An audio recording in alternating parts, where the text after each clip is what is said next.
ધાનેરામાં railway પુલના service રોડને લઈને વાહન ચાલકો મુશ્કેલીમાં મુકાયા. ધાનેરા ડીસા જતા માર્ગ ઉપર રેલવે પુલ સાંકડો હોવાથી ટ્રાફિક સમસ્યા માથાના દુખાવા સમાન બની હતી અને લોકો દ્વારા આ રેલવે પુલ બનાવવા માટે અનેકવાર રજૂઆતો કરવામાં આવતા સરકાર દ્વારા ધાનેરાના લોકોના આ પ્રશ્નોના હલ માટે પુલ બનાવવામાં આવ્યો હતો અને લોકોને ક્યાં ખબર હતી કે આ પુલ બનવાથી મુશ્કેલીમાં વધારો થશે અને હાલ આ પુલને કારણે બંને સાઈડમાં પૂરતા પ્રમાણમાં રોડની જગ્યા ન હોવાને કારણે વાહન ચાલકો મુશ્કેલીનો સામનો કરવો પડી રહ્યો છે. આ પુલને કારણે ધાનેરામાં ધંધાઓ ઉપર પણ મોટી અસર જોવા મળી રહી છે. ધાનેરાના લોકો માટે પુલનો લાભ લેવા જતાં મુશ્કેલી મળી છે. ધાનેરા રેલવે પુલ પહેલા નાનો હતો ત્યારે ધાનેરાની ડીસા તરફની સોસાયટીના રહીશોને આવવા જવામાં સરળતા રહેતી હતી, પરંતુ આ પુલ થવાને કારણે લોકોને 1 કિલોમીટર ફરવાનો વારો આવ્યો છે.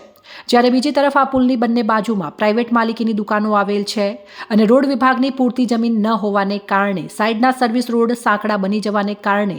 ત્યાં નાના વાહનો સિવાય બસ કે મોટા વાહનો પ્રસાર થઈ શકતા નથી. આ તમામ વાહનો નવા 3 રસ્તાથી પ્રસાર થતા હોવાથી ધાનેરાના ધંધા રોજગાર ઉપર પણ મોટી અસર જોવા મળી રહી છે અને આ બાબતે અનેકવાર ધાનેરાના ધારાસભ્ય માવજીભાઈ દેસાઈ સહિત અધિકારીઓને પણ સર્વિસ રોડ પહોળો કરવા માટે રજૂઆતો કરવામાં આવી હોવા છતાં કોઈ કાર્યવાહી થવા પામી નથી. બસ સ્ટેન્ડથી વિવેકાનંદ સ્કૂલ સુધીના વેપારીઓને પોતાના ધંધા રોજગાર બંધ કરવાના દિવસો દેખાઈ રહ્યા છે. આ બાબતે વેપારી રાજુભાઈ ખીલવાણીએ જણાવેલ કે આ પુલની સાઈડના સર્વિસ રોડ જો પહોળા કરવામાં આવે તો એસટીની અવરજવર પહેલાંની જેમ આ રોડ ઉપરથી શરૂ કરવામાં આવે તો વેપારીઓને ફાયદો થાય તેમ છે.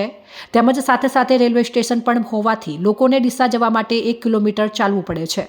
અથવા રિક્ષાના ભાડા ખર્ચવા પડી રહ્યા છે. તે માટે આ પુલની સાઈડમાં તાત્કાલિક સર્વિસ રોડ પહોળો કરવામાં આવે. ત્યારે બીજી તરફ રોડની બાજુમાં આવેલ દુકાનદારોએ જણાવેલ કે નેશનલ હાઈવે વિભાગના રોડની પૂરતી જમીન ન હોવાથી પુલ થયા પછી માત્ર 3.5 મીટર જેટલી જમીન છે અને તે પછી અમારી માલિકીની જમીન આવેલ છે અને તેમ છતાં અમે અમારી દુકાનો 10 થી 15 ફૂટ પાછળ લઈ ગયા છીએ, જેથી અમારે પણ ધંધો કરવામાં મુશ્કેલી ન પડે તે માટે સરકાર દ્વારા જમીન ગ્રાન્ટ કરીને રસ્તો બનાવવામાં આવે તે જરૂરી છે. આ અંગે નેશનલ હાઈવેના અધિકારીને ટેલિફોનિકથી પૂછતા તેઓએ જણાવેલ કે હાલમાં નેશનલ હાઈવેની માલિકીનો હાલ માત્ર 3.5 મીટર સર્વિસ રોડ છે,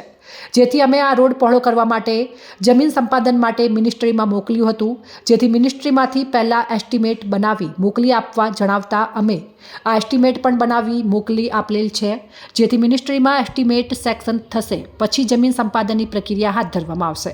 અને આવતા ચોમાસા સુધીમાં બંને બાજુ હાલમાં જે 3.5 મીટર રોડ છે જેની જગ્યાએ 7 મીટરનો સીસી રોડ બનાવવામાં આવશે અને આ કામકાજ માટે અમારી ટીમ સતત કામ કરી રહી છે, જેથી આવતી દિવાળી સુધીમાં બંને બાજુ 7 મીટરના સીસી રોડ બનશે, જેથી વાહન ચાલકોને અવરજવરમાં ક્યાંય મુશ્કેલી નહીં પડે. આ બાબતે પાલિકાના ચીફ ઓફિસર રૂડાભાઈ રબારીએ જણાવેલ કે આ સમસ્યાનું સમાધાન માત્ર ને માત્ર સરકાર પાસે છે. આમાં પાલિકાનો કોઈ રોલ નથી, જેથી સરકાર દ્વારા જે સર્વિસ રોડની ફાઇલ નેશનલ હાઈવે દ્વારા મૂકવામાં આવેલ છે જે પાસ કરીને જમીન ગ્રાન્ટ થાય તો જ આ સમસ્યા હલ થાય તેમ છે અને અમે અગાઉ પ્રેમથી દુકાનદારોને સમજાવતા તેઓએ પોતાની દુકાનો તોડીને પણ પાછળ લીધેલ હતી, જેથી થોડો રસ્તો પહોળો થયેલ છે. ધાનેરા રેલવે પુલની બંને સાઈડ આવેલા સર્વિસ રોડ બાબતે જણાવવાનું કે બંને સર્વિસ રોડ નેશનલ હાઈવેની માલિકીના છે અને અત્યારે લગભગ 4 મીટરની પહોળાઈનો સર્વિસ રોડ છે, જેથી કરીને આવવા જવામાં તકલીફ પડે છે આવવા જવામાં અને બંને એની પછીની તમામ જગ્યાઓ પ્રાઇવેટ માલિકીની હોય. નેશનલ હાઈવે પણ એમાં કશું કરી શકતી નથી, નગરપાલિકાનો તો ત્યાં પૂરો લાવતો જ નથી અને મને જ્યાં સુધી જાણવા મળ્યું ત્યાં સુધી નેશનલ હાઈવે રોડ સર્વિસ રોડને પહોળો કરવા માટેની દરખાસ્ત સંપાદન માટે કરેલી છે, જે જલ્દી પતી જાય અને નેશનલ હાઈવેવાળા એમાં રસ લઈ અને જો ધાનેરાનો આ પ્રાણ પ્રશ્ન સોલ્વ કરે તો આ પ્રશ્ન હલ થઈ શકે એમ છે.